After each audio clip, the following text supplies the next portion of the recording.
정책으로 줄 세우지 않는 새로운 기준이 필요해.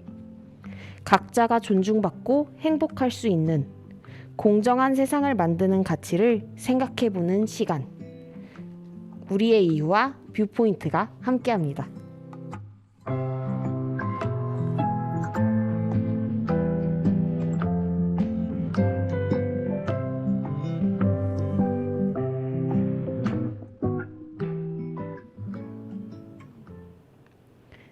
안녕하세요, 청취자 여러분. 우리의 이유와 뷰포인트 특집 2탄이 돌아왔습니다.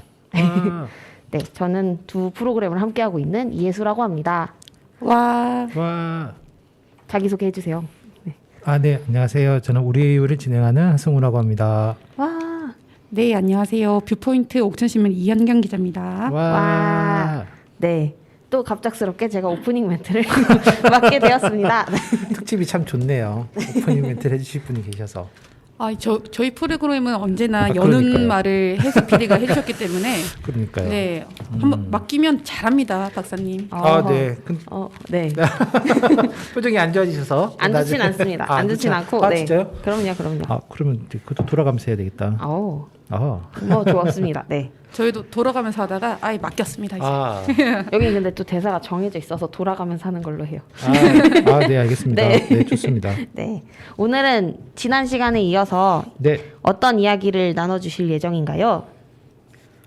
오늘도 공정함에 대한 이야기를 이어서 해야 되는데 네. 우리 공정함 좀 아는 10대에서 박사님께서 좀 많은 부분에 있어서 우리가 놓치고 있는 공정함에 대해서 조금 생각을 해봐야 되는 다양한 영역들을 많이 제시를 해주셨어요. 이것만 네. 이야기해봐도 굉장히 알찬 시간이 될 것 같습니다. 그러니까요. 지금 현재 상황이랑 네. 많이 맞닿아 있어서 보시는 독자분들도 이런 상황도 공정함의 논의의 대상이 될 수 있구나. 뭐 이런 생각들을 할 수 있을 것 같아요. 3장에서 설명해 주시려고 했던 게 가장 네.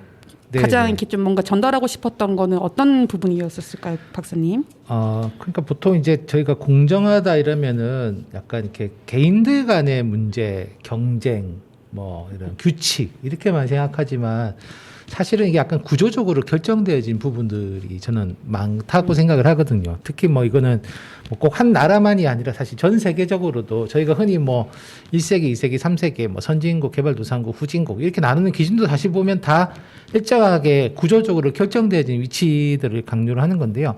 사실은 이제 3장은 저희가 이제 뭐 지금도 저희가 이제 이렇게 마스크 쓰고 있지만 어쨌든 코로나19라고 하는 상황이 2020년에 발생을 했고 뭐 그거에 대한 굉장히 여러 가지 이야기들이 있긴 하지만 저희가 이제 공정함이라는 기준을 이 코로나19라고 하는 상황에도 적용해 보면 어떤 이야기를 할 수 있을까?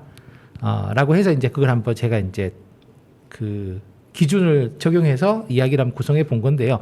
가령 뭐 이런 겁니다. 그러니까 코로나19라고 하는 게 왜 발생했을까? 뭐 다들 아시겠지만 정확한 아주 뭐 이렇게 막 딱 이것 때문이야 이렇게 원인은 아직까지 정리되진 않지만 저희가 유추하기로 인수공통 감염병이라고 하는 거는 원래 동물한테 있는 질병들이 일종의 인간한테 건너오면서 발생하는 전염병인 거고 보통 코로나 계열은 주로 이제 박쥐로부터 이제 감염됐다라고 얘기를 많이 합니다. 근데 사실 그렇게 따지면 박쥐는 옛날부터 뭐 요즘 보면 기후 이상 때문에 뭐 서울에도 박쥐가 나타난다고 하는데요.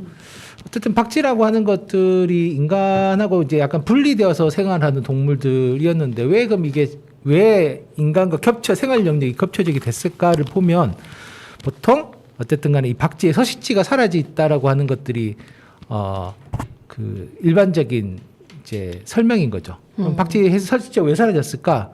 뭐 갑자기 천재지변 때 없어요. 그게 아니라 사실 다 개발 때문에 이제 없어지게 된 거고.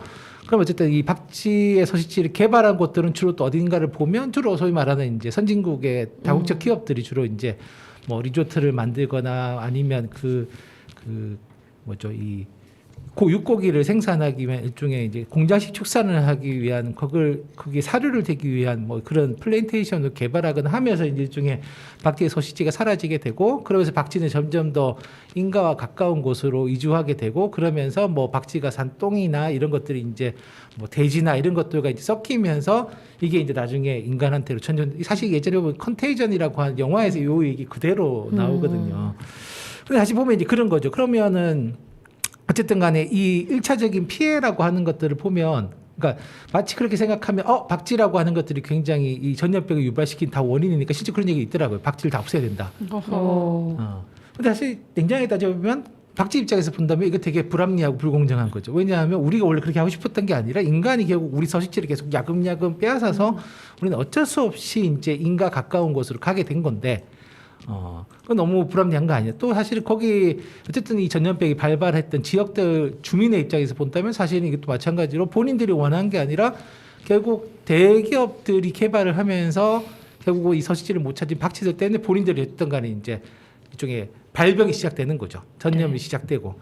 그러면 이 사람들 입장에서 보면 사실 또 보면 이렇게 이 백신이라고 하는 것도 이번에 보시면 알겠지만 그 원래 백신 개발에는 한 거의 10년 정도 걸리는데 이번 코로나 보시면 거의 막 1년 만에 백신들이 막 시험 심지어 다 임상 테스트까지 완료되지 않았던 백신들이 막 나오는 거죠. 근데 뭐 우리가 생각할 때 코로나19가 되게 심각한 질병이니까 백신이 빨리 나오겠지. 라고 생각할 수도 있지만 사실 예전에 보시면 사스나 메르스는 더 치명률이 높은 코로나 계열의 전염병이었는데 백신 되게 늦게 나왔거든요. 그리고 왜 그런지 따져보면 이제 거기는 주로 발생지가 이제 아프리카나 이런 이제 소위 말하는 이제 제3세계였던 거죠. 근데 이번은 사실 보시면 보면 이제 코로나19 시작하자마자 거의 한 달 만에 다 이제 유럽, 미국 이런 쪽 다 퍼진 거죠. 그러니까 사실 이제 여기 자기 문제가 된 거죠. 그렇게 되니까 이제 굉장히 급박하게 백신도 개발하게 된 거고. 그러니까 이런 과정들을 우리가 볼 때는 되게 그냥 전염병이 생기고 백신이 개발되고 그냥 사용은 된 것 같지만 사실 이런 주요한 결정들을 내리는 과정에는 그 결정 권한을 독점하고 있는 사람들이 있는 거고 사실 정작 자신의 문제임에도 그 결정 권한으로부터 배제된 사람들이 있는 거고 그럼 이 배제된 사람들 뭐 이제 사람만이 아니죠. 배제된 생명체들은 도대체 그럼 어디서 자기의 권리 혹은 자기의 생명과 안전을 보장받아야 하는 거냐. 이제 그런 질문들을 좀 던지기 위해서 이제 요 3장을 조금 긴 느낌이 있지만 어쨌든 조금 이제 쓰는 거고 사실 또 그런 과정에서 그러면 국가는 어쨌든 공정함을 보장해야 되는데 국가는 도대체 그 중간에서 무슨 역할을 해야 하나 뭐 이제 이런 질문들을 던지기 위해서 이제 3장을 써봤던 겁니다. 여기 보면 막 마스크 사태도 얘기 나오고 네. 백신을 또 맞을 때도 사실 백신 패스 이야기도 그렇죠. 같이 나오고 있잖아요. 그렇죠. 그래서 그런 이야기들도 너무 인상 깊었어요. 뭐 사실 뭐 저희도 보면 그 백신 패스도 있고 사실 이제 자영업자들 타겟 되게 컸는데 근데 생각해 보시면은 대형 마트나 백화점은 사실 아무런 별로 지장 없이 또 영업을 계속 했잖아요. 그렇죠. 그럼 사실 왜 진짜 더 사람이 바글바글 많이 모이는 곳들은 정말 다중이 이용한 시설들은 그런 곳이고 가장 첫 번째로 규제를 받았어야 했는데 사실 그렇게 사람이 바글바글한 곳은 규제를 받지 않고 사실 그냥 한 대여섯 명이나 10명 정도 들어가는 카페들 같은 곳들은 아예 이용을 하지 못하게 되는 혹은 장사를 못하게 된 상황이었는데 그래서 사실 그것도 보면 과학적 근거냐 이렇게 따지면 사실 과학적 근거는 아니거든요. 그냥 사람이 많이 쓰는 시설, 그러니까 생활 필수 시설이니까 거기는 열어줘야 된다 이렇게 얘기하지만 사실 또 그럼 백화점이 생활 필수 시설인가? 뭐 이런 질문이 나올 수밖에 없는 거잖아요. 그럼 결국은 뭐냐면 큰 회사와 결국 작은 자영업자들 사이에도 그런 이제 일종의 불공정함 같은 것들이 이제 발생을 하는 건데 뭐 정부는 그런 것들을 바로잡아야 될 입장인데 사실은 보시면은 뭐 그런 것들은 별로 없었던 거죠. 사실 저희가 그냥 이게 뭐 전염병이니까 어쩔 수 없지 이렇게 하고 넘어갔지만 이제 한번 저희가 이제 좀 뭐 아직 안 끝났지만 어쨌든 한번 이렇게 저희가 이제 홍역을 치러보고 났으니까 이제 한번 저희가 좀 복귀하면서 앞으로 비슷한 사태가 다시 발생하면 어떻게 대처해야 될까 뭐 이런 거에 대한 좀 정리가 필요한데 사실 제가 보면 지금 보면 별로 정리가 안 돼 있는 상태인 거죠. 맞아요. 저도 이 책을 보면서 느꼈던 것, 그다음에 코로나 상황 속에서 느꼈던 것 중에서 하나가 그 뭐라고 백신에 대한 공정함에 대해서 굉장히 많은 이야기가 있었어요. 이렇게 다행스럽다고 표현하면 좀 안 되겠구나. 한국은 어쨌거나 3차까지 약을 네, 맞았는데 1차도 제대로 못 그렇죠. 맞는 나라가 있는데 이 불균형은 대체 어느 기관이 어떻게 나서서 맞춰야 되느냐 이것도 있었고 우리나라 안에서도 한국에서는 3차까지 맞는다. 이게 강제적으로 거의 했잖아요. 네. 사실 뭐 안 맞는다고 해서 뭐 어디 잡혀가지는 않지만은 활동의 제약을 엄청나게 가하면서 그렇죠. 사실상 강제를 한 상황이었는데 그 안에서도 사실 미등록 외국인이라든지 이런 분들, 그다음에 홈리스, 자기의 신분을 정확하게 발식할 수 없으신 분들, 이런 분들은 또 못 맞았단 말이죠. 그렇죠. 그래서 요거의 또 균형은 또 어떻게 맞춰가야 될지도 또 한 차례 또 뭔가 우리가 생각해 볼 거리였고, 그다음에 백신을 1차를 맞았을 때 너무 이 부작용이 심해가지고 2차, 3차 안 맞겠다고 했던 사람들은 또 어떻게 또 우리가 또 해야 될지, 이런 그렇죠. 부분들이 다 비어 있었던 것 같아요. 그러니까 뭐 활동을 제약을 하더라도 그러면 그 제약당하는 활동만큼 그 사람이 할 수 있는 일종의 필수적인 서비스라든지 아니면 뭐 생활용품 이런 것들은 사실 그럼 그걸 어떻게 공급할 거냐에 대한 고민도 필요하고 말씀하셨다시피 사실 이제 주소지가 불분명한 사람들 물론 나중에는 이제 누구라도 오면 이제 일단 맞게 해줬는데 사실 그건 어쨌든 간에 이제 다 맞고 난 뒤에 이제 후순위였던 거죠. 그럼 어쨌든 그런 사람들은 또 마찬가지 상황이었을 때 또 후순위를 믿거냐. 어쨌든 그런 부분들에 근데 사실 뭐 이거는 뭐 한국의 방역 정책이 어쨌든 간에 또 그 약간 추적 감시 시스템 K 방역이라고 하면서 어쨌든 간에 하다 보니까 아마 이제 그 중심으로 될 수밖에 없었던 면은 있었던 것 같긴 한데 그것도 있고 사실 이제 아주 전 세계적으로 본다면 이제 지금 또 우리가 또 맞닥뜨리고 있는 문제 그거잖아요. 어쨌든 이 전염병은 집단 면역이 되고 그러려면 거의 비슷한 시기에 모든 사람이 맞아야지 면역이 되면서 효과가 병이 이제 소멸하게 되는 건데 자연스럽게 지금 결국 이제 소위 말하는 제3세계에서는 백신을 못 받았기 때문에 지금 이제 거기서 발생한 변이가 지금 뭐 최근에 뭐 좀 무슨 뭐 켄타 네, 새로운 변이 바이러스가. 그렇죠. 그러니까 그런 변이 바이러스가 계속 발생할 수밖에 없는 거 사실 이제 코로나19로 그러면 이제 종식이 뭐 완전히 사라지는 않겠지만 어쨌든 그런 변이의 형성이 사라지지 않게 되는 거죠. 그럼 이제 계속 우리는 새로운 변이와 맞닥뜨려야 되는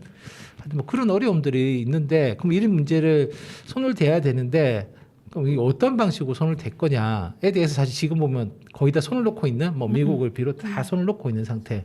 한국도 제가 볼 땐 비슷한 상태인 것 같고요. 그래서 이 개인의 권리를 이게 제한하는 방식으로 방역이 되어 있었는데 우리가 처음에는 공포 심리, 그러니까 잘 모르는 이 바이러스가 처음 출현하다 보니까 정보가 너무 없고 이러다 보니까 맞아요. 시민사회의 이 공포가 오히려 이 뭐 질서를 조금 뭔가 붕괴하는 식의 이런 흐름으로 갔기 때문에 제한을 했을 때 어느 정도 이게 제한하는 게 맞다라는 뭔가 이게 뭐 손들어서 이렇게 다 체크를 해본 건 아니지만 국민 대다수를 그런 식의 이 사회적 합의가 어느 정도 더 먹혔다면은 이게 바이러스가 계속되고 그다음에 바이러스에 대한 정보가 점점 시민들이 많이 알아갈수록 너무 제한하는 거 아니야? 이렇게 분명히 저는 여론의 그렇죠. 흐름이 점점 여기에 더 방향이 그렇죠. 가고 있었다고 생각됐는데 근데 방역 시스템은 계속 똑같은 유지가 들어갔죠. 됐던 거 이런 것들도 사실은 그 사이에 한 번 더 뭔가 합의의 과정이 또 있었어야 되는데 그런 게 다 빠져 있었다는 생각을 많이 해요. 가령 그 지금 공간에 대한 문제 얘기를 하셨다시피 다수가 모이는 큰 공간들 저는 진짜 콘서트 홀이라든지 이런 것들에 대해서 뭔가 제약을 주는 거에 대해서는 사회적 합의가 좀 빨랐을 것 같은데 공공기관들이 너무나 손쉽게 다 문을 닫아서 도서관 뭐 예, 이런 거 다 문 닫았죠. 그래서 청소년들이 갈 곳이 너무 없어서 저희 지역 청소년들은 어린이 공원이라고 하는 공원에 있었고요. 그다음에 경로당이 문을 닫으니까 노인들도 갈 데가 노인분들이 갈 곳이 없어서 이렇게 그들이 단순히 경로당에 모여 경로당을 문을 닫으면서 놀 수 있는 공간이 사라진 게 아니라 그 안에서 가지고 있는 먹거리 복지라든지 그 다음에 서로의 그 심리적 안정이 맞아요. 되어주는 이런 것들이 한꺼번에 붕괴가 됐는데 너무나 단순하게 그냥 공간만 이렇게 문 닫은 걸로만 이렇게 돼서 여기 그렇죠. 저울을 좀 한번 올려놓고 한번 했었어야 되는데 이런 것들이 다 빠져 있었어요. 그러니까 어떤 이 시스템 자체가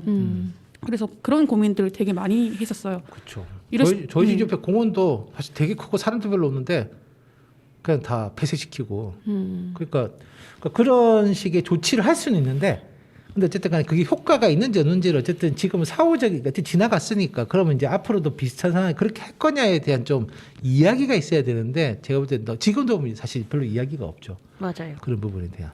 지금도 얘기를 해야 될 거라고 봐요. 저희는 계속 이제 그쵸, 이런 것들이 두 번, 세 번 나올 수 뭐 있기 제가 볼 때는 때문에. 이제 뭐 지금 여름 대위 유행설이 다시 나왔고 지금 사실 굉장히 또 요즘 보면 굉장히 빠른 속도로 다시 증가하고 있죠.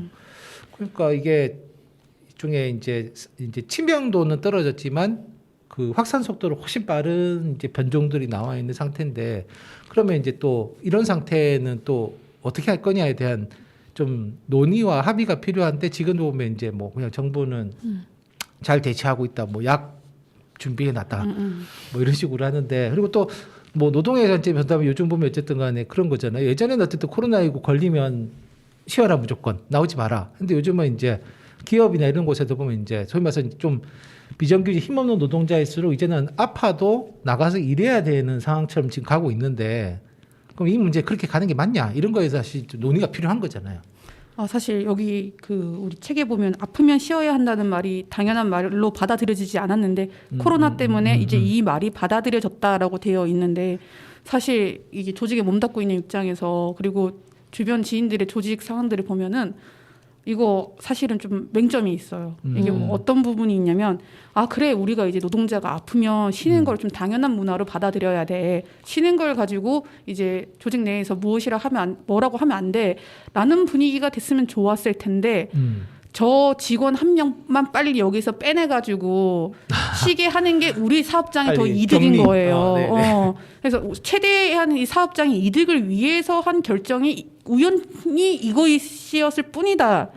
그리고 나중에는 이것도 이것보다는 이 사람이 나와서 일하는 게 더 이득이다라고 판단이 됐을 때는 너 코로나 이거 검사 받지 말고 3일 줄 테니까 쉬다가 나와 이렇게 처리한 데가 꽤 많은 걸로 알고 그게 있고요. 요즘 특히나 잦다 그러더라고요. 네, 그래서 이렇게 갑질 119라고 하는 그 신고 센터가 있는데 거기에 최근 2, 3년 동안 신고 중에 가장 많은 퍼센테이지를 차지하는 게 코로나 확진 받았는데 아니면 코로나인 것 같은데 검사도 못 받게 해요라는 게 진짜 많았다고요. 그래서 사실은 아프면 쉬어야 한다. 이거는 사업장의 이익과 관련된 부분이라서 실제로 이렇게 됐나라는 의문이 좀 남았던 상황이고요. 그리고 또 제가 책을 보면서 또 궁금했던 점이 또 하나 또 있었는데 잠시만요. 필수 노동자에 대한 얘기를 조금 해봤으면 좋겠어요. 네. 박수를 잠깐 칠까 고민했습니다. 네. 3초가 넘어갔군요. 네. 방송 사고로 제가 낼 뻔했군요. 아닙니다. 네. 저희가 필수 노동 이게 코로나 시기가 되면서 필수 노동이라는 말이 네. 그래도 되게 보편적인 말이 됐던 것 같아요. 이전에는 필수 노동이라고 했을 때 굉장히 주목을 못 받은 단어였는데 이 단어가 이제 좀 이게 뭔가 주목을 받았는데 택배 노동자가 언제부터 필수 노동자에 들어갔었을까라고 그렇죠. 고민해 보면 아무래도 코로나를 꼽을 수밖에 없을 것 같아요. 맞아요. 그래서 이 노동에 관련된 것도 되게 많이 적어주셨는데 네. 이 부분은 특히 책에서 부각을 하려고 하셨던 이유가 특별히 있으셨을까요? 그러니까 어쨌든 이게 이제 10대를 위한 책이고 결국 뭐 코로나19도 10대들은 하지만 어쨌든 앞으로 이제 본인들이 많이 겪게 될 상황은 저는 어쨌든 뭐 제가 이 시리즈 맨 처음에 썼던 게 이제 최저임금이고 그러니까 사실 이제 저는 어쨌든 10대들이 앞으로 뭐 지금도 고민하고 있을 거고 계속 맞닥뜨릴 문제가 이제 노동의 문제일 거다. 뭐 본인들이 이미 금수저로 태어나지 않는 이상은 이제 계속 어떻게 노동할 거냐에 걱정을 하게 될 텐데 이제 그러면 이제 가장 지금의 10대 가장 먼저 맞닥뜨릴 노동 시장은 어쨌든 뭐 아르바이트나 이런 거 있겠지만 어쨌든 주로 그런 것들도 이제 소위 말하는 이제 플랫폼 노동이 될 것이고 그다음에 이제 뭐 아까 말씀하신 것처럼 이제 필수 노동인데 사회적으로 되게 저임금 노동화돼 있거나 아니면 노동 조건이 잘 보장받지 못하는 상태의 그러니까 그렇게 시작하게 될 가능성이 되게 큰 거죠. 그리고 심지어 이제 요즘은 뭐 AI다 뭐다 이러면서 이제 일자리가 계속 줄어들고 있으니까 그런 데서 일하게 된 것만도 감사한 줄 알아. 이런 식의 반응들이 있는데 그러면 이제 그런 것들을 그냥 내가 일하게 된 걸로 내가 감사하게 생각하면서 그냥 감내해야 될 거냐? 아니면 사실 이제 그런 부분에 대해서도 뭔가 사회가 좀 더 좋은 조건에서 합리적인 조건에서 이제 일할 수 있도록 중에 어떤 판단을 내려야 될 거냐에 대한 좀 이제 정부가 필요한데 지금은 다 그냥 뭐 학교에서 코딩 배우고 그냥 마치 뭐 교육도 이제는 다 무슨 취업하기 위한 이런 거 제가 그 얘기는 뭐냐면 그러니까 그렇게 저는 뭐 교육이 자기 취업과 관련된 기술을 가르칠 수도 있는데 그건 뭐냐면 일종의 자기한테 주어진 조건을 그냥 다 그냥 받아들이라는 거잖아요. 이게 진짜 자기한테 유리한지 아닌지도 이제 따져볼 수 있어야 되는데 지금은 따져볼 수 있는 기회 자체를 잘 안 주는 형태인 거죠. 그냥 거기 맞춰서 그냥 자기가 가야 되는.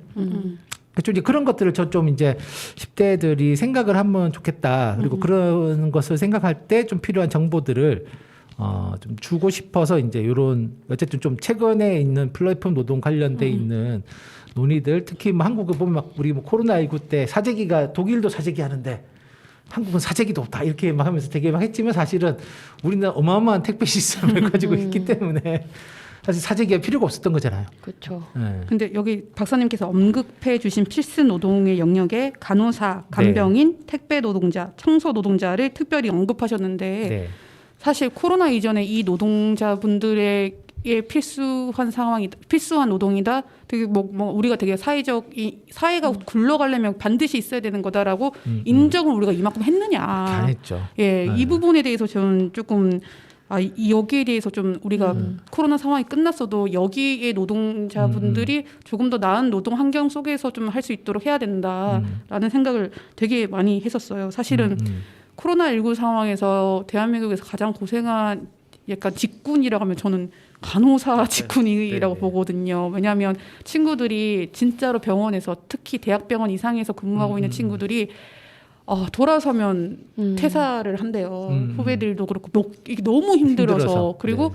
언제 퇴사를 하느냐? 다른 부서에 있다가 코로나 팀으로 발령 나면은 퇴사를 한대요. 너무 힘들어서. 근데 이해가 안 가는 게 아니거든요. 근데 되게 거기에 대한 그분들이 하시는 말씀은 인정을 생각보다는 못 받고 있다. 그리고 특히 이게 또 갈등의 말이 될 수 있어서 되게 조심스러운데 의사와 간호사의 이거 차별이라고 해야 되나? 차등이라 해야 되나? 네, 이게 네. 생각보다 되게 극심한 나라잖아요. 맞아요. 우리나라가. 네. 그래서 이 부분에 대해서 논의해봐야 될 공정임이라는 이 화두 안에서 해봐야 되는 것 같고 또 간호사 집단과 또 간병인 집단 또 차등이 네, 있잖아요. 그래서 이 부분에 대해서도 사회적 합의가 분명히 필요한 부분이다라는 걸 좀 느꼈고요.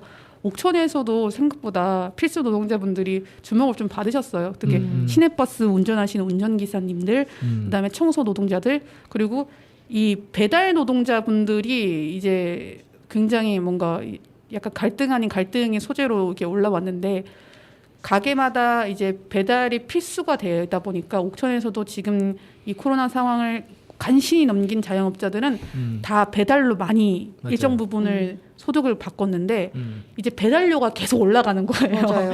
배달 수요가 많아지면서 그러면서 이제 자영업자분들과 배달 노동자 간의 갈등, 배달 노동자와 이거를 시켜 먹는 이제 소비자와의 갈등, 뭐 이런 것들이 또 사회 옥천에서만 해도 약간 안 터져 나왔을 뿐이지 지금 약간 있어요. 그래가지고 이런 부분에 대해서도 우리가 어떤 합의를 좀 갖춰가야 될까 이런 고민을 지역 안에서도 좀 해야 되는 상황이에요.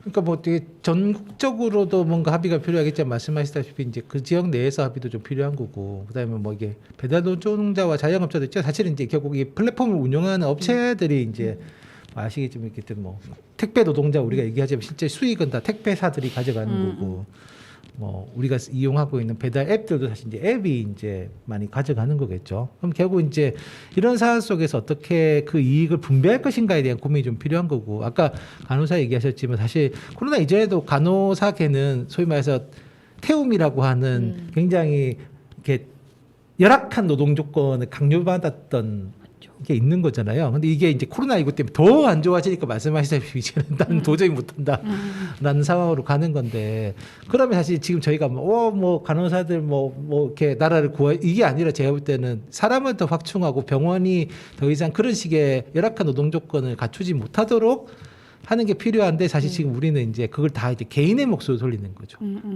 착한 간호사, 나쁜 간호사, 뭐 착한 의사, 뭐 스리생 같은 슬기로 의사생, 저런 착한 의사들 우리 현실에서도 만나고 싶어 이렇게 얘기하지만 그런 의사들이 탄생할 수 있는 일종의 의료 시스템을 저희는 고민하지 않는 거잖아요. 구조적으로 그렇지가 않죠. 그러니까 이제 그런 것들에 대해서 결국은 그러니까 이걸 자꾸 저는 한국 사회 문제는 어떤 사회적 문제 자꾸 개인화 시켜가지고 그러니까 개인의 문제로 자꾸 바꾸려고 하는데 사실 진짜 전 중요한 문제는 이제야말로 좀 그걸 개인의 문제를 좀 저희가 이제 탁 터놓고 좀 사회적 문제로 논의를 하고 합의하는 과정을 거쳐봐야 된다. 특히나 어쨌든 지금 이제 윤석열 정부 하에서는 이제 이런 일종의 공공성과 관련되어 있는 일종의 공기업 같은 것도 계속 이제 규제 완화 혹은 민영화 이런 쪽으로 이제 가고 있는데 그럼 우리가 진짜 어떤 방향으로 사회를 운영하는 것들이 서로에게 좋은 것인가? 라는 부분에 대한 저는 좀 진짜 좀 진지한 사회적 대화 꼭 우리는 사건 터지고 나면 그제서 이제 막 얘기해보자 이렇게 얘기하는데 사건 터지고 난 뒤가 아니라 좀 터지기 전에 혹은 사건이 진행 중일 때 우리가 좀 현명하게 토론해보는 약간 경험들을 자꾸 사회가 누적해야 되는데 우리는 지금 그런 경험을 너무 누적하지 않은 상태로 가고 있지 않은가라는 사실 저는 그런 게 좀 이제 걱정이 많이 되는 부분 같아요. 그래서 앞으로 이게 한 번에 저는 어쨌든 인간이기 때문에 실패와 실수는 있을 수밖에 없는데 똑같은 실패와 실수가 계속 반복되는 것들은 결국 이건 저는 이제 사람한테도 안 좋은 영향을 미칠 거라고 봅니다. 왜냐하면 해도 안 된다라고 계속 이제 어쩔 수 없다라고 해서 판단하게 만들기 때문에 좀 이제 그런 좀 이제 장벽을 저희가 이제 지금이라도 좀 깨야 되지 않을까? 그런 이제 답답함은 요즘 많이 들긴 해요.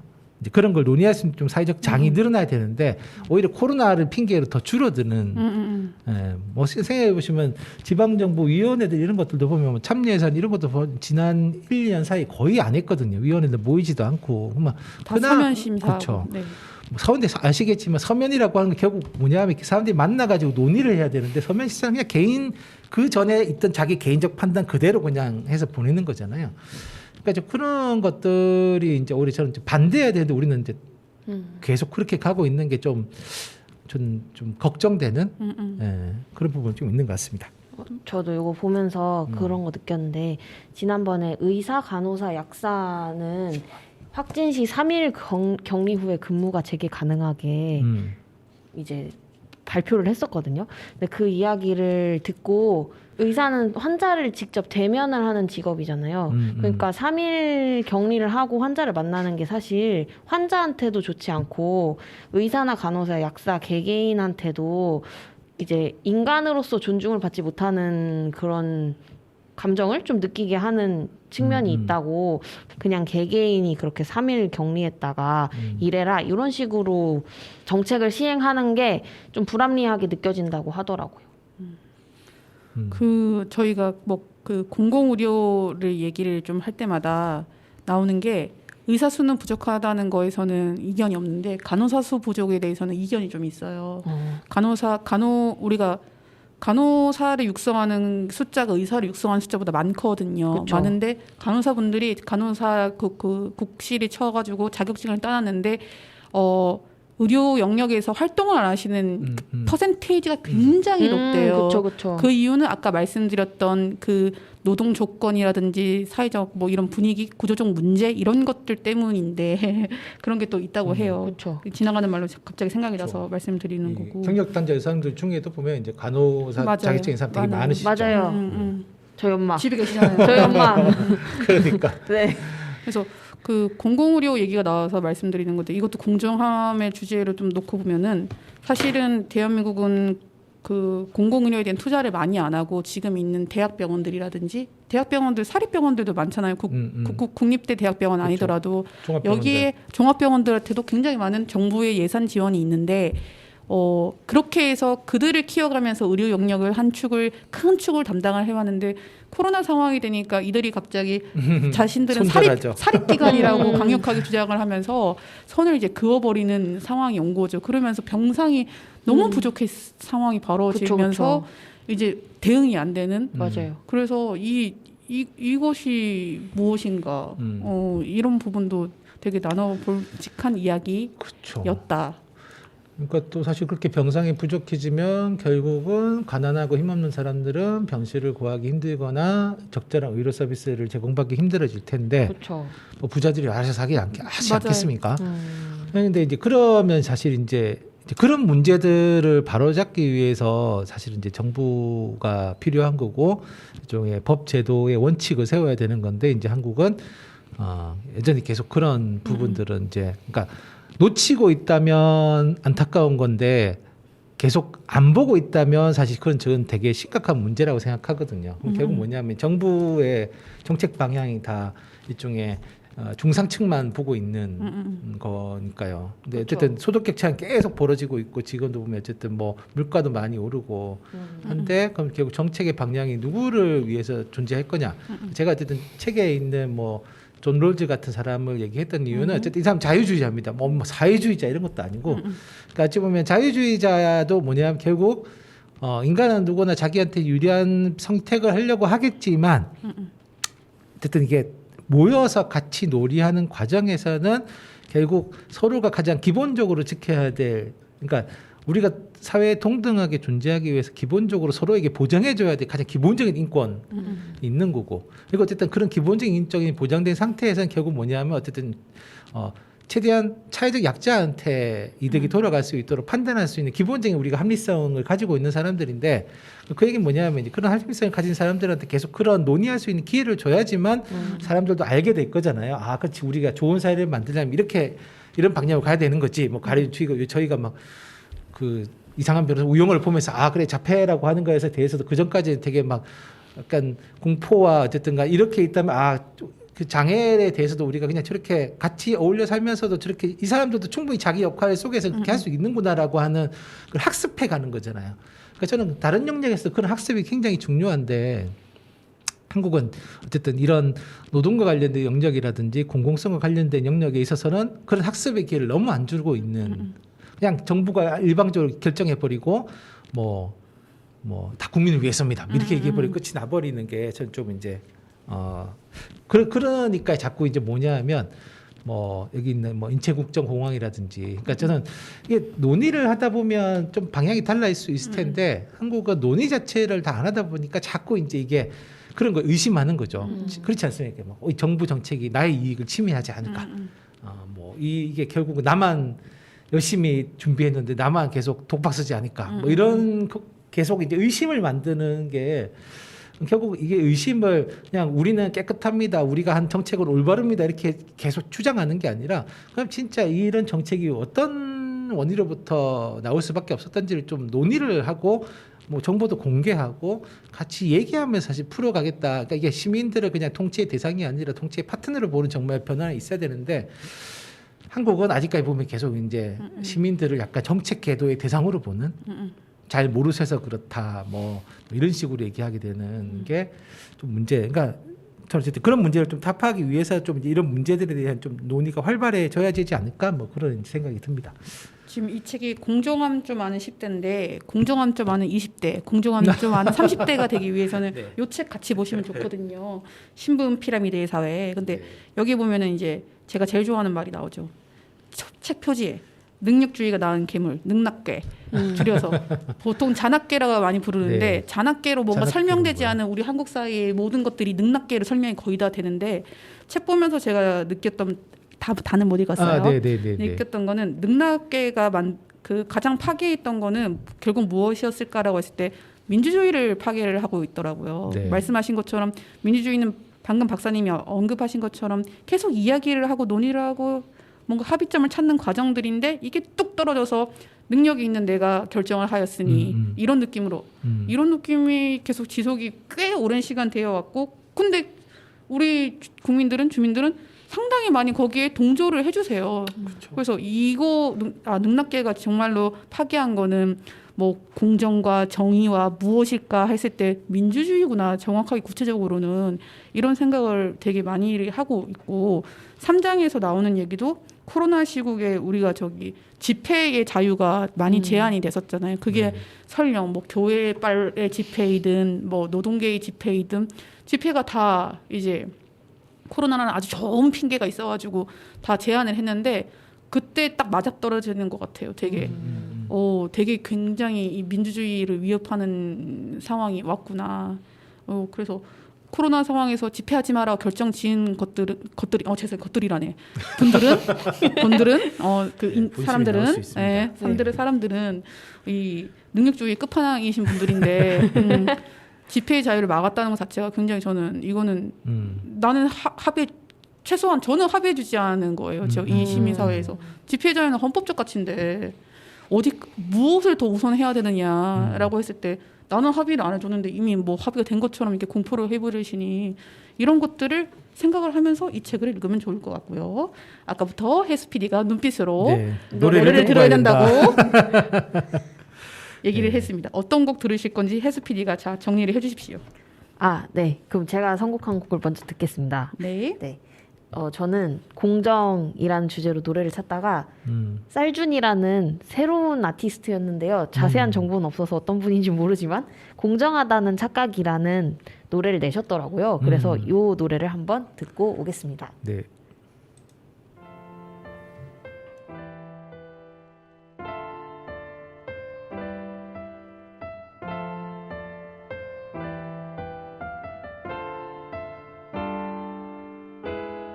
공정하다는 착각 속에 살아가고 있는 우리는 무한 경쟁 사회 속 하루가 지나가는 오늘은 지금 이 순간도 사다리를 오르기 위해 책장을 넘기는 꿈나무들을 위해 무엇을 해야 할까 고민하는 밤 기회의 균등 정의로운 사회 공정과 평등에서는 과연 조절할 수 있는가 반반으로 맞춰 균등할 수 있는가 불공정한 불평등의 돌뿌리를 걷어낸다면 그 후엔 공정이 찾아올 거라 확신할 사람 있는가 어떤 이는 공부는 자기가 해야 하는 거라고 개턴에서 용날 수 있다고 쉽게 얘기하지만 교육의 불공정 불평등에 대해 열심히 하려는 사람을 동일선상에 놓고 생각하면 그런 얘기 못하겠지 완벽한 능력주의 정말 이상적인 유토피아 근데 완벽한 능력주의가 정말 완벽하게 공정하다 생각하는가 혹시 공정한 시스템으로 인해 나타나는 불공정한 것에 대해 생각해본 적 있는가 공정하다는 착각 공평하다는 착각 공정한 것이 마냥 정의롭다고 할 수 있는 걸까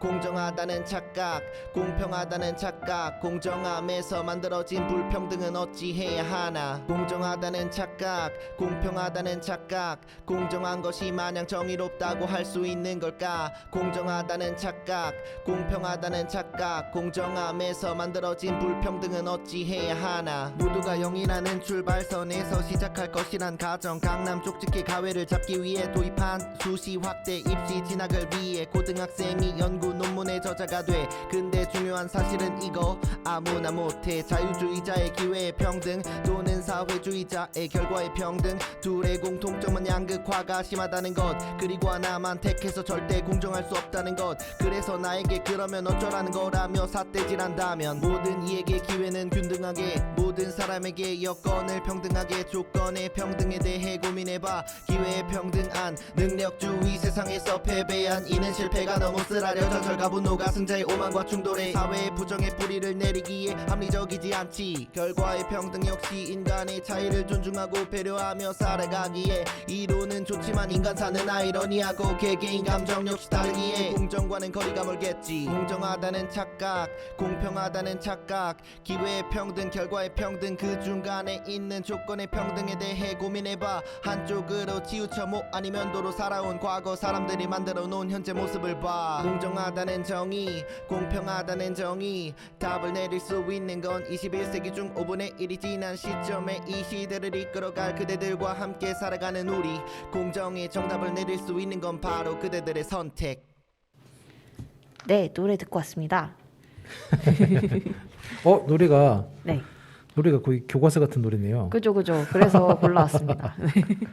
노래 누가 쓰시는지 얼굴은 모르지만. 쌀주니? 네, 네. 궁금하네요. 그쵸. 더 많이 노래가 나와서 어떤 네. 분인지 알 수 있으면 좋겠습니다. 네.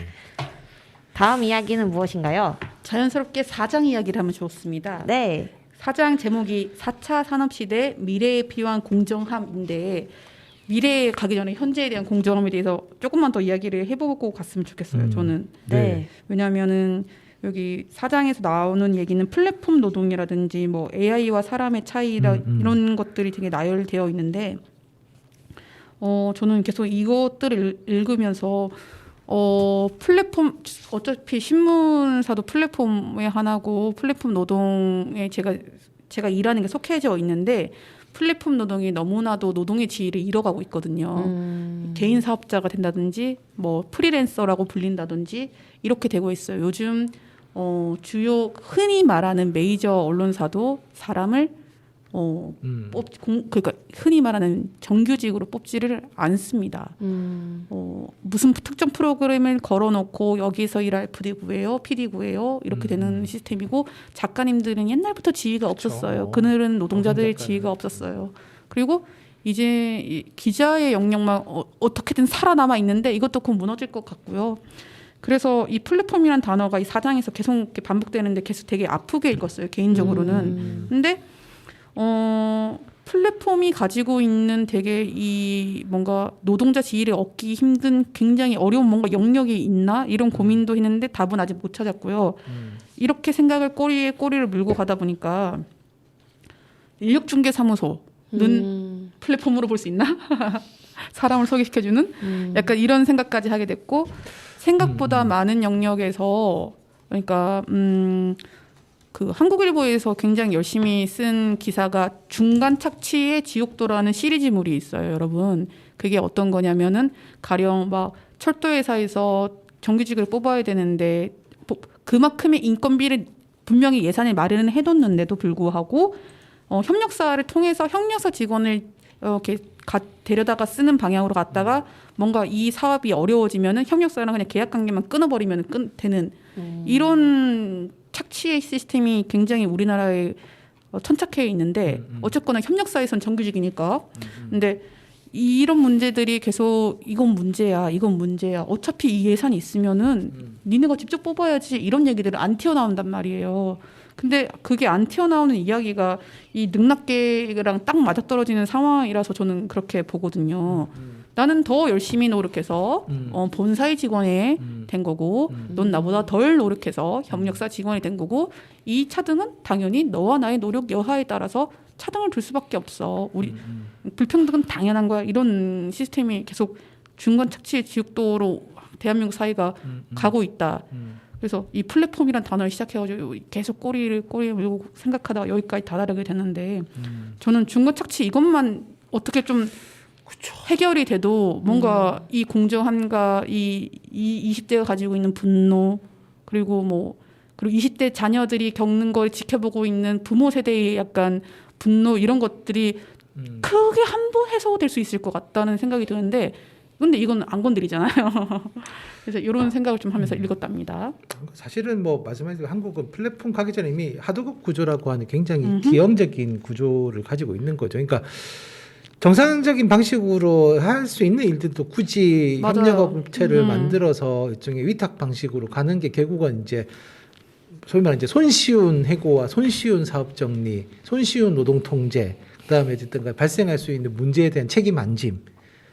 그게 지금 한국이 되게 무책임한 사회로 가고 있는 건데 그걸 계속 방치해왔고 공교롭게도 사실 이제 이 신자유주의적인 플랫폼의 노동 형식이 약간 한국은 선도적이었고, 그러니까 한국은 되게 이게 잘 맞는 거죠. 우리 흔히 얘기하는 뭐 특수고용직 노동자라고 하는 것도 사실 보면 보험이라든지 뭐 이런 택배 같은 것도 사실 우리는 그냥 개인 사업자로 화물 노동자에 다 얼마 전에 화물 대란 있었지만 어쨌든 화물 노동자도 우리는 그냥 다 개인 사업자들로 만들면 뭐 건설업사의 크레인이야 이게 다 개인 사업자잖아요. 그러니까 결국 문제가 생기면 회사가 책임지는 게 아니라 그 개인이 책임지는 방식으로 계속 우리는 일종의 성장의 그늘을 되게 크게 길게 저희는 만들어 왔던 거고. 근데 이제 여기에 이제 플랫폼 노동이 하면서 이제 이게 마치 이제는 그늘이 아니라 마치 여기가 이제 그 양지가 될 수 있는 것처럼 얘기하지만 사실 이제 더 큰 음지를 만드는 거라고 저는 생각을 합니다. 왜냐하면 결국 이것도 뭐냐면 결국 플랫폼 노동도 그러니까 이게 돈을 주고 고용된 그 임금의 어쨌든 임노동 관계가 성립이 되고 당연히 이 관계를 성립하게 되면 뭘 써야 되는 고용계약서를 써야 되는 거죠. 다시 이 플랫폼도 고용계약을 하지 않는 일종의 노동관계를 확산시키는 거지 않습니까? 그러니까 결국 이거 네가 원해서 한 거잖아. 맞아요. 뭐 요즘도 보면 앱에 보면 그런 거 있잖아요. 뭐 잠깐 있죠. 쉴 때 뭐 돈을 벌 수 있으면 이거 사실 보면 제가 볼 때 되게 문제가 있는 건데 이거 그냥 노동으로 파악한 순간 그렇게 하면 안 되는 거를 지금 이제 여기는 그러니까 불법도 아니지만 그렇다고 해서 합법도 아닌 영역에 지금 묘한 경계를 지금 이제 사업화시키고 있는 거거든요. 그러면 이제 그런 것들이 늘어나면 또 한국 사회가 굉장히 빨리 흡수하게 되고 또 이게 신자유주의의 모토 중에 하나 그겁니다. 자기 경영의 주체가 되라. 뭐 이렇게 힘들게 자꾸 노동자가 되려고 그래. 창업해. 뭐 이런 형태의 그러니까 사실 근데 창업하면 결국 뭐냐면 한국 사회가 사실 그런 속삭이기 때문에 수많은 자영업자들을 양산해온 구조를 되게 다른 나라에 비해서 되게 높은 자영업자 구조를 가지고 있는데 지금 또 한국은 이제 이 플랫폼 노동은 또 그런 속삭임을 더 강화시키는 거잖아요. 왜 남 밑에서 지시받으면서 일해. 그냥 창업. 근데 사실 창업하거나 똑같은 지시를 받으면서 일해야 되는 건데. 근데 그런 문제들에 대해서 뭐냐면 이게 사회가 이 노동을 선택했을 때는 이런 문제가 있고 이런 문제 때문에 이 노동을 만약에 하다 하더라도 그럼 최소한 이 노동을 할 때 어떠한 것들은 자기 권리로 가질 수 있어야 된다라고 하는 것들 사회가 알려줘야 되는 거잖아요. 그러니까 여기 제가 뭐 예로 들었지만 뭐 이탈리아 같은 경우에는 그러니까 다른 나라에서 지금 계속 논의가 되고 있는 건 뭐냐면 플랫폼 노동자들도 노동자다라고 하는 것들을 인정해야 된다. 그 얘기는 뭐냐 하면 결국 이들과 서비스나 제품을 주고받는 회사들이 이 사람들에 대해서 최소한의 책임져야 된다.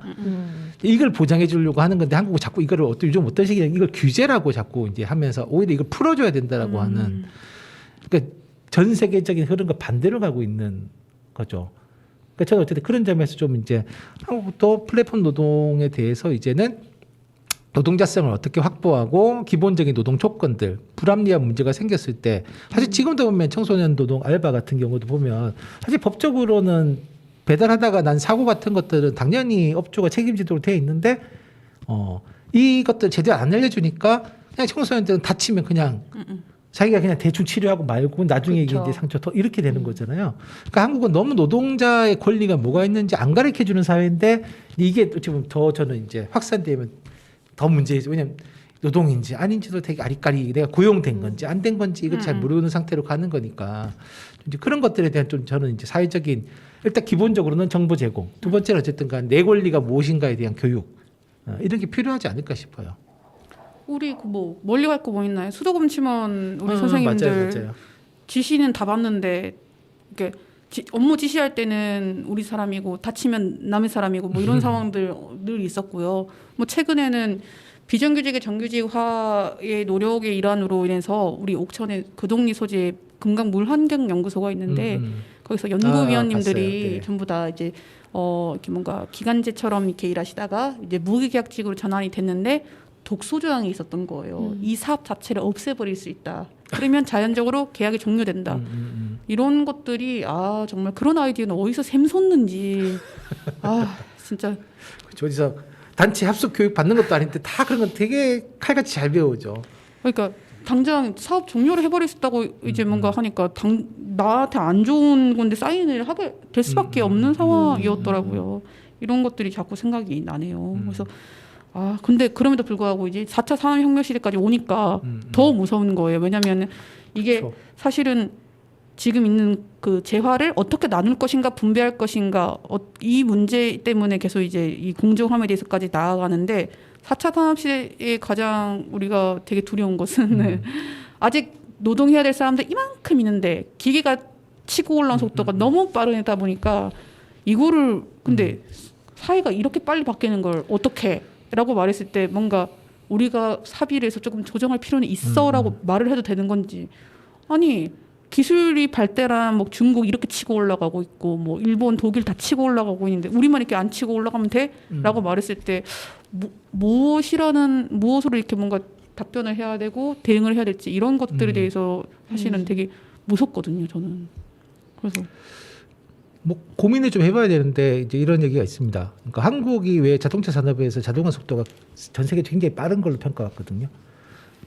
왜 자동차 산업 이쪽에 이제 완전 조립 과정, 자동화 과정들이 많은 거죠. 근데 보통 다른 나라에서 왜 자동화 과정을 이렇게 빨리 안 하냐면 결국 이것도 어찌 보면 투입 대비 산출이죠. 그러니까 인간을 쓸 때랑 기계를 쓸 때에 있고 어쨌든 또 미세한 공정 같은 경우에는 기계가 잘하는 것도 있지만 인간이 잘하는 것도 있단 말이죠. 뭐 기계를 쓸 수도 있죠. 그렇게 하면 되게 이제 정밀 기계를 써야 되니까 그만큼 비용이 높아지는 거죠. 그래서 이제 한국은 뭐냐면 자동화라고 하는 것들을 굉장히 노사 간의 협상이 되게 중요한 무기로 활용해왔다고 얘기합니다. 그러니까 자동화 시켜서 이제 다 해고될 수 있어. 또 아까랑 그런 비슷한 두려움, 협박이구나. 그런 두려움을 하는 거죠. 4차 산업도 제가 볼 때는 일자리가 없어지는 건 맞죠. 지금도 많이 없어졌죠. 근데 결국 없어지더라도 제가 볼 때는 일자리가, 그러니까 저희가 뭐 코로나 있지만 모든 일자리가 다 없어지는 게 아니라 일자리 없어질 영역에 특정 영역 일자리가 있을 것이고 반대로 늘어날 수밖에 없는 일자리도 분명히 있을 거거든요. 그러니까 사람이 할 수밖에 없고 특히 이제 뭐 저희가 AI에 대해서 되게 많이 얘기하고 뭐 AI가 바둑도 이겼어 뭐 이렇게 얘기하지만 그러니까 결국 이게 사람이 정서적으로 이 풀어져야만 되는 노동의 영역. 그럼 우리가 흔히 얘기한 돌봄 노동이 있는 거고 이게 어떤 기계적이고 합리적인 판단으로는 커버가 잘 안 되는 어쨌든 간에 영역들이 있단 말이죠. 그럼 사실 이제 그런 영역들은 사회가 발전하게 되면 특히 뭐 요즘 우리에게 고령화 사회가 되게 되면 그런 돌봄 노동 훨씬 더 많이 필요할 겁니다. 결국 뭐냐면 전체 총 노동 수요라고 하는 것들을 사회나 국가가 어떤 식으로 관리할 거냐의 문제로 가면 되는 건데 우리는 계속 이렇게 막 두려움을 먼저 강요하는 거죠. 자, 자동화 할 거니까 너 이제 다 잘릴지 몰라. 그러니까 말 잘 들어.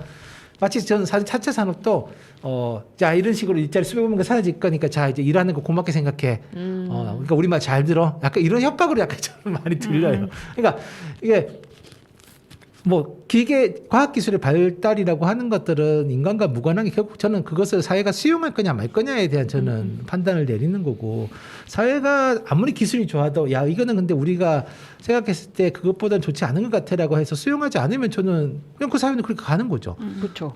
근데 한국은 이제 마치 그런 흐름이 그냥 불가역적인 것처럼 무조건 받아들여야 되는 것처럼 우리는 아무런 권한이 없는 것처럼 하는 게 사실 되게 문제인 것 같아요. 그러니까 어떤 주요한 사회적 전환에 대해서 주요한 결정을 내려야 될 때 우리는 결정에 대해서 충분한 정보도 제공받지 못하고 그다음에 그 결정 과정에 충분한 권리도 행사하지 못하는 그리고 마치 이제 그런 것들을 그냥 숙명이나 운명인 것처럼 그러니까 어떻게 되냐면 개인이 마치 이제 그러니까 감내해야 되는 거죠. 그럼 내가 더 열심히 일해가지고 그러니까 자꾸 이제 자기 경영의 주체가 돼서 난 노동자한테 자꾸 사장님처럼 자꾸 생각하게 되고 내가 이 기업의 수호자가 되려고 하고 막 그렇게 되면 사실 이게 좀 그렇게 열심히 사실 나쁘다는 게 아니라 결국은 그거는 내가 통제할 수 없는 영역들을 자꾸 내 인생에서 내가 조금 내 에너지를 과도하게 투입하게 되는 거죠. 그러니까 아까 얘기하신 것처럼 이제 이게 되게 저는 민주주의라고 하는 것들이 단지 무슨 정치적인 결정 이것만이 아니라 우리 일상과 생활 속에서 굉장히 많은 주요한 결정들이 내려지고 사실 그 결정들이 되게 우리의 삶에 많이 영향을 미치잖아요. 특히 저희 가습기 살균제 사건 같은 거 보면 사실 그렇지 않아요. 가습기 살균제 썼다고 해서 내가 죽게 될 거다 혹은 내가 완전히 심각한 장애를 겪게 될 거다라고 아무도 생각하지 않았을 텐데 그것 때문에 자기 인생이 완전히 바뀐 사람들이 근데 아직도 제가 보시면은 이 사건을 누가 책임질 거냐가 되게 명확하지 않고 지금도 사실은 또 그 사건 이후에도 뭐 이렇게 뭐 화학물질 평가및 관리 등록에 관한 법률 이런 것들이 막 법률이 만들어졌지만 그럼 우리가 지금 화학으로 사고로부터 안전했냐? 또 그것도 아니란 말이죠. 그러니까 이것들이 계속 반복되고 있고 뭐 사실 뭐 세월호 참사도 마찬가지죠. 뭐 이게 반복되고 있는 사건들에 대해서 우리가 어떤 식으로 결정을 내려야 될 건지에 대한 저는 좀 이게 있어야 되는데 참 약간 저는 안타까운 게 계속 뭔가 결정 과정에 시민들은 계속 무슨 들러리처럼 이렇게 모르게 돼 있고 우리는 지금도 계속 보면 세월호도 어쨌든 지금도 계속 무슨 도대체 사건의 진실은 뭐야 모르잖아요. 그러니까 뭐 발표도 나지 않고 정부는 다 정리되고 난 뒤에 발표해 준다 그러는데 도대체 그 정리된다라고 가능하기도 한 거냐? 그냥 각자의 기억에 이미 어쨌든 이게 이제 좀 있으면 10년이 다 돼가는데 10년이 되면 이건 사실 제가 볼 때는 각자의 기록이 달라질 수밖에 없는데 그럼 이 문제를 하나의 결론으로 만들어서 하는 게 좀 사회적으로 무슨 의미가 있는지 잘 모르겠어요. 그러니까 좀 그런 것들에 대한 사실 이제 좀 논의가 저는 훨씬 중요한데, 그러니까 저는 결정이 나는 것도 중요하지만 그만큼 되게 중요한 게 논의인데 우리는 그 논의의 과정을 너무 안 만들고 있다. 네. 맞습니다. 네. 그 취재할 때 가장 이렇게 뭔가 황당한 상황이 뭐냐면 아직은 발표할 단계가 아닙니다. 그러면 왜? 논의가 덜 끝날 때. 그래서 논의를 그럼 누구랑 하고 있는데요? 이 주체들이랑 하고 있대요. 근데 이 사안은 당신들이 가장 큰 이해관계라고 하면 내가 할 말은 없지만 좀 더 넓게 이만큼 이해관계자들이 있는데 이 사람들은 어떻게 할 거냐라고 했을 때는 그렇기 때문에 아직 발표할 단계가 아니래요. 근데 발표를 해. 근데 발표를 하는 단계는 거의 물을 수 없는 상태에서 발표를 해요. 그래서 이런 것들이 굉장히 조금 말씀하신 것처럼 대한민국 사회에서 가장 잘 안 되는 영역, 이놈의 이 민주주의, 회의 그쵸. 이런 거 안 되는 영역이고 저 같은 사람들이 많은가 봅니다. 초고효율을 추진하는. 그래서 근데 그러다가 정말로 마지막 결과를 낳고 반대가 심하면 이거는 이 사회적 갈등과 사회적 비용과 이거를 수습하는 데 들어가는 시간과 그쵸. 이거는 더 많이 든다. 라는 점을 좀 아셔야 될 것 같아요. 그리고 저는 뭐 국제사업 이런 것들을 그냥 밀어붙이는데 사실은 사회적 갈등 비용이 어마어마하게 생기는 거잖아요. 뭐 그렇죠. 가덕도 신공항 같은 경우에도 아이고. 뭐 사업비도 계속 늘어나고 있는데 어쨌든 간에 저는 그 사업비보다 더 큰 게 결국은 몇 년 동안 이제 엄청난 사회적 갈등을 경험하게 될 텐데 그럼 그건 도대체 누가 책임지고 또 그 과정에서 발생하는 뭐 제가 볼 때는 뭐 여러 가지 사건들이 있을 텐데 그럼 그 사건으로부터 피해를 입은 사람들은 또 누가 그 사람들의 인생을 누가 대신 책임져 줄 수도 없는 거잖아요. 맞아요. 저 공항 얘기는 진짜로 제가 경상도 출신이다 보니까 이게 뭐 총선, 대선, 지선 지금 몇 개를 치렀는데 너무 이게 아직도 공항 얘기가 주요 얘기네. 이런 상황이에요, 사실은. 갖고 답답합니다. 그만큼 이제 그게 이해관계가 크게 걸려 있는 사람들이 있는 건데 그 사람들이 뒤에 숨어 있는 거고 그 동남권 신공항에 어마어마한 역사가 있고 한 20년 된 그 어마어마한 역사 뒤에 결국 누가냐 이해관계가 있는 건데 이해관계가 안 드러나. 그러니까 약간 그래서 제가 약간 심심하지만 결론처럼 얘기한 게 좀 사회가 투명해져야 된다라고 하는 거는 결국 그와 관련돼 있는 정보가 좀 공개가 되고 그러면 사람들이 관심이 생기면 얘기를 할 거잖아요. 네네. 근데 지금 우리는 사실 뭐 지금도 보면 여전히 이 사건 속에서 누가 이익을 보는지도 잘 모르겠고 맞아요. 어떤 결정이 내려졌을 때 그런 결정 때문에 누가 이득을 보는지 우리는 알겠는데 그 사람들 자꾸 아니라 그러고 최근에 막 모모실에 뭐 누구 정탁이 들어가고 이런 게 또 나왔잖아요. 그러니까 우리가 볼 때 명확하게 야, 그거 좀 이상한데 이렇게 얘기하는데 거기는 하나도 안 이상하다고 자꾸 우기니까 그럼 내가 잘못된 거야. 이런 야, 상식적이지 않은데 라면 판단이 들 수밖에 없는 건데 그러니까 이제 그런 것들에 대해서 뭔가 그러니까 저는 이 어떤 사안이 나왔을 때 그 과정에 대해서 우리가 이해가 되면 그거 그냥 때로는 수긍할 수도 있는 건데 이 이해도 전혀 안 되는데 정보도 충분하게 공개가 안 되니까 그냥 자꾸 의심하게 되고 그럼 결국 이제 저는 한국 사회는 그래서 지금 제가 볼 때 한국 사회의 가장 큰 문제 중 또 하나는 뭐냐 결국 한국 사회 엄청나게 신뢰도가 낮거든요. 타인에 대한 관용도도 거의 OECD 국가 중에 바닥입니다. 이거 네. 톨레랑스가 없다는 얘기예요. 그리고 저희 능력주의 얘기하지만 그 세계 가치관 조사 같은 거 보면 지금 능력에 따라 분배를 하는 게 가장 합리적이라고 대답하는 사람이 60%가 넘어요. 맞아요. 우리나라 네, 65, 한국은. 66. 네. 그러니까 그건 뭐냐면 우리는 막 뭐 능력주의 문제라고 얘기하지만 사실 되게 우리 스스로 내면적 가치는 이미 능력주의 열심히 받아들이고 있는.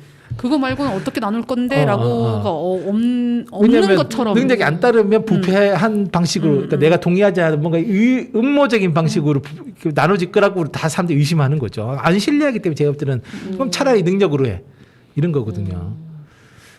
근데 그렇게 답답한. 만든 사람들 진짜 방금 전에 무슨 실 뭐 그런 사람들이거든요. 네, 그렇죠. 진짜 진짜 어떻게 해야 되죠? 화가 납니다. 요즘 저는 정쟁이란 말을 제발 그런 데 갖다 쓰지 마라. 그렇죠. 이것은 우리 당을 뭔가 하기 위한 상대당의 뭔가 이런 거다라고 정쟁이란 단어를 그 만사 형통어처럼 쓰지 마라. 진짜 갖다 붙이지 마라. 사전 찾아보시길 바랍니다. 정쟁은 그렇지가 않습니다. 네. 이 이야기를 어떻게 마무리하려고 자 마무리는 SPD님이 네. 네. 그 얘기를 안 했어. 어떤 얘기죠? 내가 이거 빨갛게 체크를 해왔는데 무엇인가요? 우리 동네와 뭔가요? 관련된 이야기들 하시죠. 137페이지에 일상에서 체크리스트를 한번 해보자라고 되어 있어가지고 네. 제가 첫 번째 국세청부터 나오는데 국세청 가기 전부터 부패 바로 알기라는 요 단어에 동그라미 쳐놓고 이해 충돌 이렇게 적어놨어요. 네. 그렇죠. 이게 이해 충돌이죠. 이해 충돌 문제를 어떻게 바라봐야 되냐라는 거를 좀 정리를 어떻게 해야 되냐 저도 아직 정리를 못했어요. 왜냐면은 우리 지역구 국회의원이 박덕흠 국회의원이 국토교통위원회 위원으로서 있으면서 가족건설사들이 가족건설사는 그 이전부터 공공기관의 사업을 따가던 그런 건설사였는데 이제 아버지이신 박덕흠 의원이 국회에서 하필이면 가장 많은 건설 사업이 있는 부서를 관리 감독하고 감사하는 그런 위원으로 활동하셨단 말이죠. 그래서 어쨌거나 경찰은 혐의가 없다고 무혐의라고 판결이 났고 근데 많은 시민들은 아직도 문제가 있다고 보시는 영역이 남아 있고 그랬을 때 어떻게 해야 될지 되게 고민이 되고요. 이게 국회까지를 안 가도 군 의회만 가도 이렇게 자영업자 분들이 혹은 사모님들이 겸직하시는, 혹은 네. 가족들 중에서 자영업을 하고 계신 경우에 굉장히 이해충돌 논란이 계속 올라가요. 근데 이제 생업을 어떻게 못하게 하느냐. 이 박덕흠 의원도 마찬가지예요. 자기 백지 신탁 다 있고 내가 경영에 관여를 일절하지 않고 아드님의 사업장인데 아들을 보고 내가 국회의원 하니 너 일하지 말라. 어떻게 이런 말을 할 수 있느냐. 이 사업장은 또 우리 군의원으로 넘어가면 이 사업장은 나의 아내가 하는 사업장인데 어떻게 내가 군의원을 하니까 그만두라고 하느냐라고 말을 할 때 이럴 때는 어떻게 대응해야 되지? 라는 부분이 사실 저도 정리를 좀 못했거든요. 어떻게 보셔요? 뭐 그거는 뭐 저는 몇 가지 방법이 있을 거라고 보는데요. 네네. 그러니까 뭐 사실 첫 번째는 어쨌든 간에 그러니까 그런 식의 이해 충돌이 발생할 수 있는 가능성은 결국 내가 손을 뗐으니까 괜찮다가 아니라 왜냐하면 그거잖아요. 국회의원이라고 한 직책이 결국은 정부의 주요 기관들이 국정감사 조사 대상이기 때문에 사실 내가 가만히 있어도 발생하는 문제 때문에 문제가 발생하는 거잖아요. 그렇죠. 나는 아무 원질도 안 했어. 근데 거기서 알아서 한 거야. 그걸 나보고 어떡하라고. 약간 그런 논리예요. 그러니까 네. 그렇게 따지면 사실은 네. 저는 부패는 막을 수가 없는 거죠.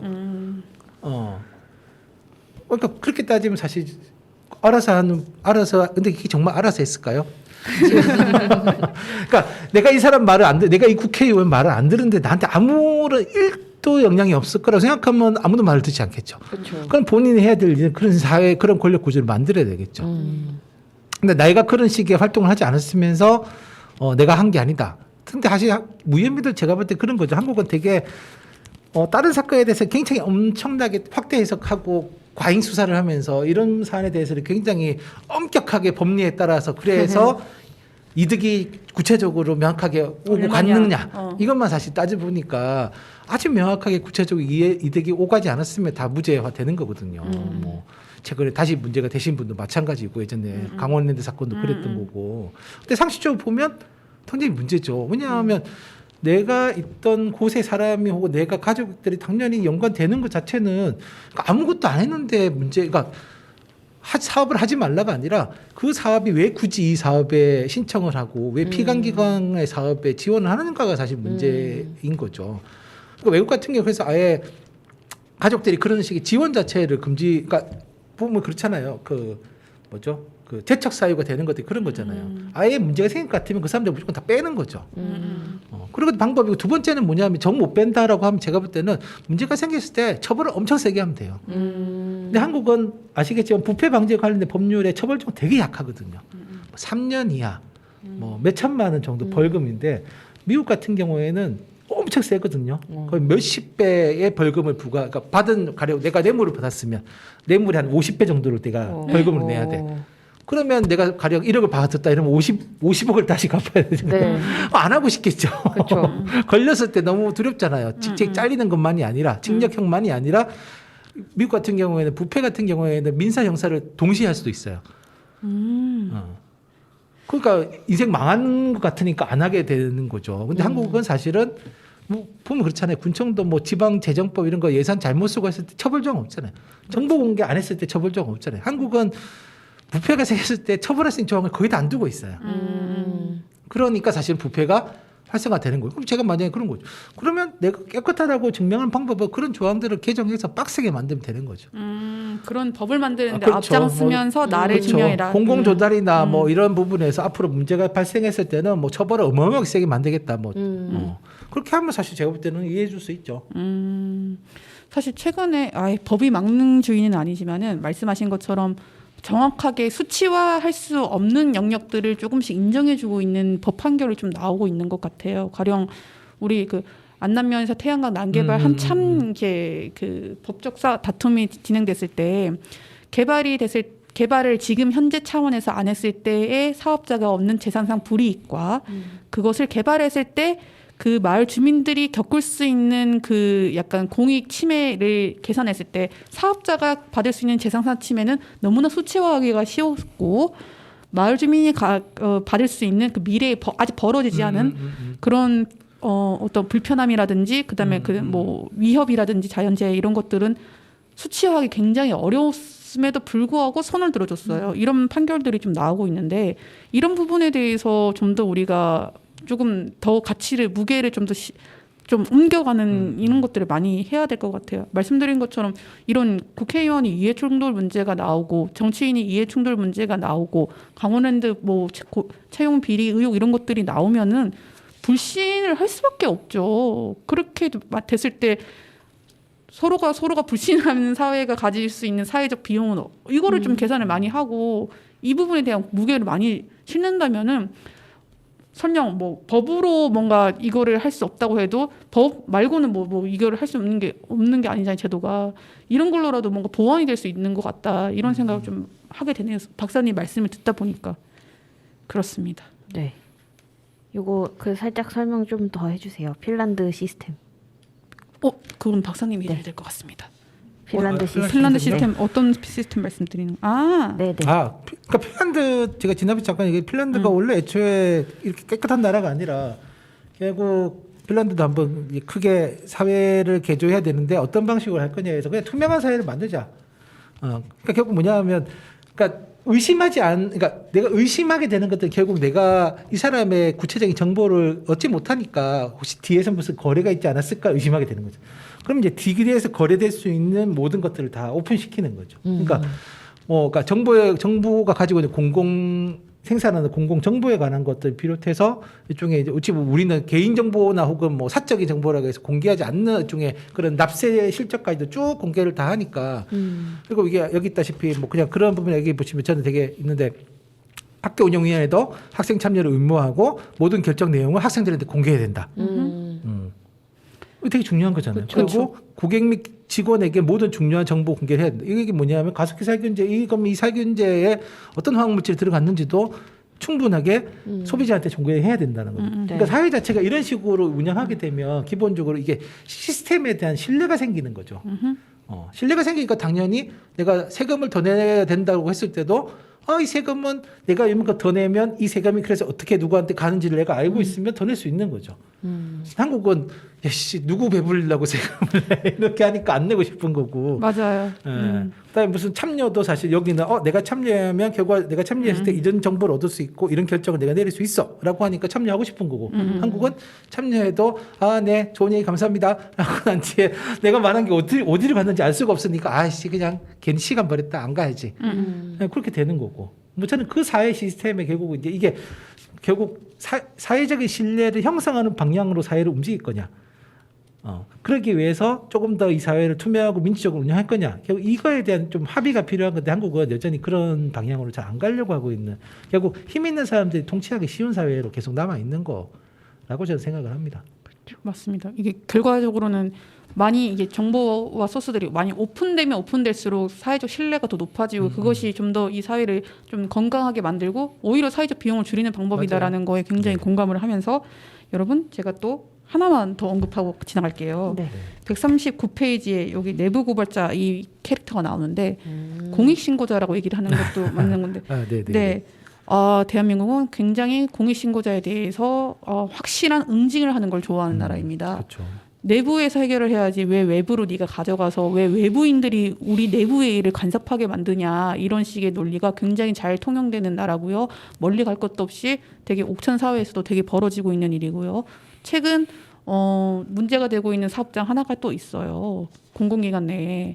그래서 그 위탁 병원에서 그 벌어지고 있는 그 서비스에 대한 문제들 노동 관계에 대해서 뭔가 어쨌거나 밖으로 그 내용들이 터져 나와서 신문사에서 알게 돼서 취재에 들어갔는데 이 이야기를 문제 제기를 하니까 그 이해 당사자들 노동자 특정 몇 명인들은 당연히 특정될 수밖에 없는 상황인 건데 그 하나하나에 네가 신문사에 제보를 했니? 네가 신문사에 제보를 했어? 이렇게 따지면서 그걸로 징계위원회를 또 별도로 열었어요. 진짜요? 예, 그래서 이거 공공기관 업무거든요. 근데 위탁 업체의 뭔가 뭐 독립성이라고 해야 되나? 뭐 이런 것들을 뭐 지켜줘야 된다는 느낌으로 얘기를 하시는데 진짜 지켜야 될 게 무엇인지 조금 다시 생각을 해줬으면 좋겠고 아니 그렇게 문제가 발생한 거를 문제라고 내부에서 해결이 안 돼서 이게 외부로 나가는 건데 그럼 그 문제를 해결하는데 역량과 시간과 비용과 이런 걸 집중하지 아니하고 왜 그 문제를 제기한 사람을 색출하는데 시간과 비용과 그런 것들이 혈안이 돼가지고 하시는지 조금 이것부터 이제 조금 고쳐질 필요가 있을 것 같습니다. 그렇게 하는 주된 이유 중 하나는 그 조직을 자기 걸로 생각하기 때문에 그런 거죠. 아이고. 이게 세상. 공공기관이라면 그럴 수 없는 건데 이걸 내 거라고 생각하면 누가 감히 내 거에다가 이렇게 손을 대 이런 이제 그런 안 좋은 조직 문화가 한국 사회에 굉장히 심하게 팽배해 있는 거죠. 조직을 사유화시키고 자기 것으로 알고 하는 것들이 있습니다. 어떻게 그런 마음들은 그렇게 쉽게 먹어질 수 있는 건가요? 쉬운 게 아니라 그냥 역사적으로 쭉 그렇게 문화적으로 관행인가요? 세상에.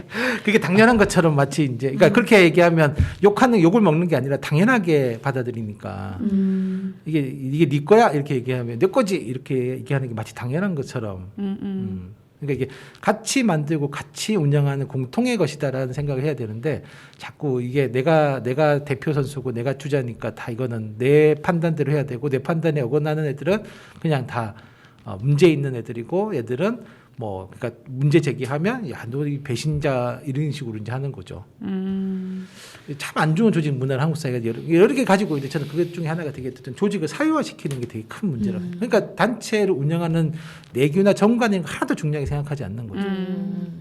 어디 가나 그놈의 개파 싸움 같은 그렇죠. 맥락인 거죠. 개파 싸움도 그런 거죠. 결국 이게 내 거라고 생각하니까 내 거에 누가 감히 이렇게 되는. 꼬리 이야기를 하다 보면 끝이 없을 것 네. 같아요. 시간이 지났습니다. 네. 편집하기 힘드시겠습니다. 제 말을 좀 잘라도 넘을 것 같긴 한데 네, 일단은 네. 그러면 어떻게 마무리하실 마무리를 거예요? 해보면 좋겠습니다. 네, 피디님 어떻게 마무리하실 건가요? 네, 오늘 모두들 다들 공정의 가치를 생각해 보는 시간이 되셨길 바라며 공정함 좀 아는 10대 특집 상하편은 이걸로 마무리를 하고 다음에 또 다른 특집으로 이야기를 나눠보면 좋을 것 같습니다. 네. 네, 마지막 노래 현경 기자님이 선곡해 주셨는데요. 어떤 곡이죠? 네, 우리 악동 뮤지션의 낙하라는 곡 선곡했습니다. 왜 선곡했는지 여러분의 상상에 맡기실게요.